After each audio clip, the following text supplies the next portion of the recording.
Hello friends, welcome to the English classes.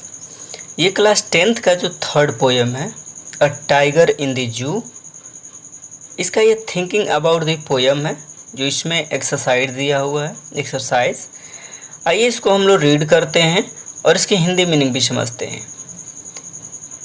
Thinking about the poem में दिया है read the poem again, यानी कविता को फिर से पढ़ें। And work in pairs or groups to do the following task, और निम्नलिखित कार्यों को करने के लिए जोड़े या समूहों में काम करें। इसमें फर्स्ट दिया हुआ है फाइंड द वर्ड्स, यानी शब्दों को ढूंढिए, that describe the moments and actions of the tiger in the cage and in the wild, यानी पिंजरे में और जंगली में बाघ की गतिविधियों और गतिविधियों का वर्णन करने वाले शब्दों को खोजें। अरेंज देम इन 2 कॉलम्स, और उन्हें 2 कॉलम में व्यवस्थित करें, यानी 2 कॉलम में अरेंज करें। इसका फर्स्ट है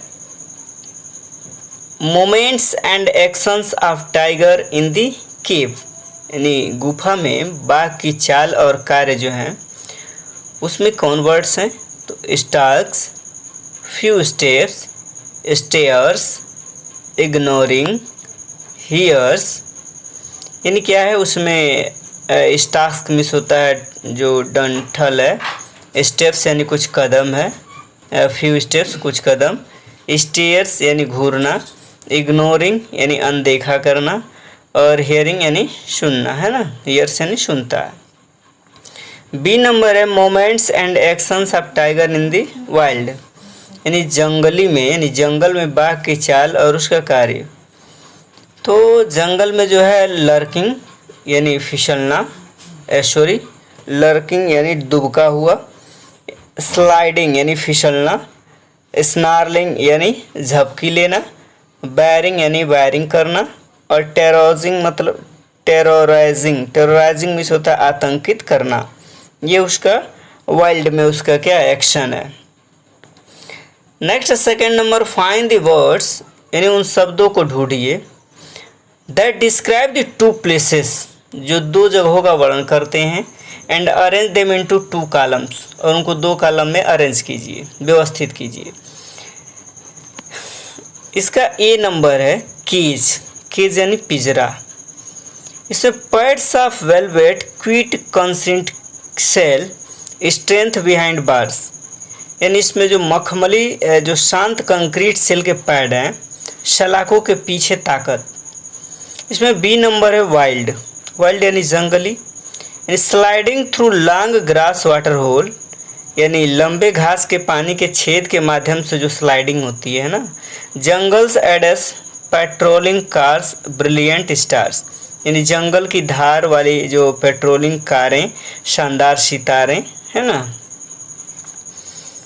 इसमें सेकंड नंबर है notice the use of the words repeated in lines such as these, इस तरह की जो पंक्तियों में दोहराए गए शब्द के उपयोग पर जो है ध्यान दीजिए, है ना, नोटिस कीजिए उसको। फर्स्ट नंबर है on pads of velvet quiet in these quiet rage, यानी मखमल की जो गद्दी पर जो चुप है ना, अपने शांत क्रोध में। एंड सेकेंड नंबर है and stairs with his brilliant eyes at the brilliant stars, इसका मतलब है और अपनी जो चमकदार आँखों से जो चमकते सितारों को देखता है। What do you think is the effect of this repetition, यानी आपको क्या लगता है कि जो ये पुनरावृत्ति है इसका क्या प्रभाव है, इसका क्या प्रभाव है। तो इसका आंसर है आई थिंक, यानी मैं सोचता हूँ या मुझे लगता है, the effect of the repetition is to add musical rhymes to the poem, यानी दोहराव का प्रभाव कविता में संगीतमय लय को जोड़ना है। The repetition of words shows how horrible the situation is, और शब्दों की जो पुनरावृत्ति से पता चलता है कि स्थिति कितनी भयानक है।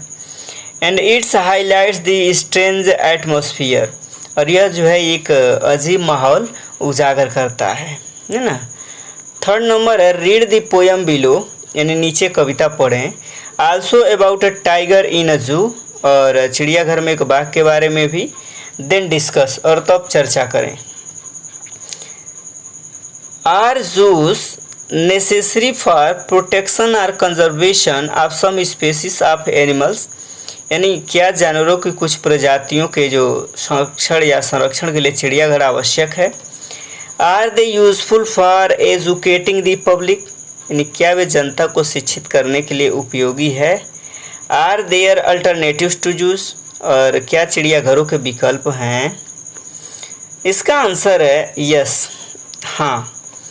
Juice are necessary for the protection और conservation of some species of animals, यानी कुछ प्रजातियों के जानवरों के संरक्षण या संरक्षण के लिए चिड़ियाघर आवश्यक है।